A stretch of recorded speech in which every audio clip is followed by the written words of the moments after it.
కడప జిల్లా బద్వేలులో వైఎస్ఆర్ చేయూత కార్యక్రమాన్ని స్థానిక బద్వేలు మున్సిపల్ కార్యాలయంలో చేపట్టారు. ఎమ్మెల్సీ బీసీ గోవిందరెడ్డి అలాగే ముఖ్య అతిథులుగా విచ్చేసి అనంతరం జ్యోతి ప్రజ్వలన చేసి కార్యక్రమాన్ని నిర్వహించారు.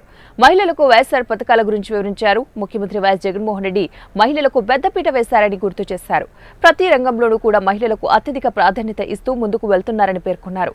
నవరత్న పథకాల ద్వారా ప్రతి మహిళలకు ఏదో ఒక పథకం ద్వారా చేయూతనిస్తున్నారని తెలిపారు. అనంతరం మహిళలతో మెగా చెక్కును వారందరికీ అందించారు.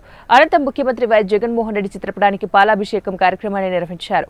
ఈ కార్యక్రమంలో కూడా chairman Gurumohan, Panchayati Raj advisor Nagarjuna Reddy, municipal chairman Rajagopal Reddy, Sagara BC corporation chairman Ramanamma, municipal vice చైర్మన్లు సాయికృష్ణ, గోపాలస్వామి తదితరులు పాల్గొన్నారు. గర్వకారణము వాళ్ళని మన దేశ ఆర్థిక డెవలప్మెంట్ లో ఆర్థికమైన ప్రతి నిర్ణయంలో కూడా వాళ్ళని భాగస్వామ్యం చేసినప్పుడు మనం పురోగతి సాధిస్తామని ఆయన కూడా చెప్పడం జరిగింది.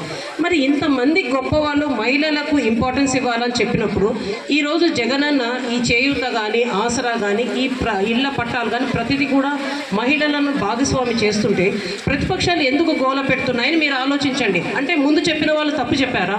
లేదు కదా. ఈరోజు జగనన్న ప్రతి విషయంలో కూడా మహిళలకు ఇంపార్టెన్స్ ఇస్తున్నారు.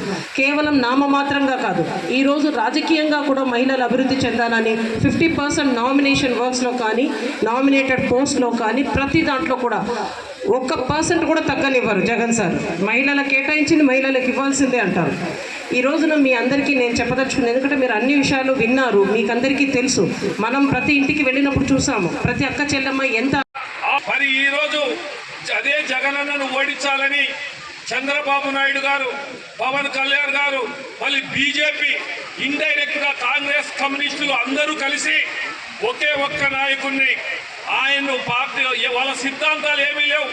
కేవలం జగన్మోహన్ రెడ్డి గారిని దింపే సిద్ధాంతం తప్ప మేము చేస్తామని కూడా ఎక్కడా చెప్పడంలా.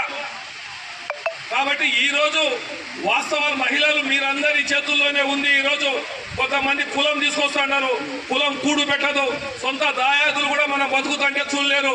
మీ మహిళల మీద ఆధారపడి ఉన్నాడు ఈరోజు జగన్మోహన్ రెడ్డి ప్రభుత్వం. రావాలంటే మీ ద్వారానే రాగలుగుతుంది. మీరు చెప్తేనే, మీరు శాసిస్తేనే వస్తుంది. ఒక్క మహిళ 100 మందితో సమానం. మీరు సమాజంలో మార్పు తీసుకొచ్చేదాన్ని మీ చెంతకు చేర్చడం, మీ ఇంటి దగ్గరికి వచ్చి అన్ని సేవలు కూడా మీకు ఇచ్చేటువంటి విధానం. ఇందులో ఆయన తెచ్చినటువంటి నవరత్నాలు, అందులో 33 పథకాలు. ఆ 33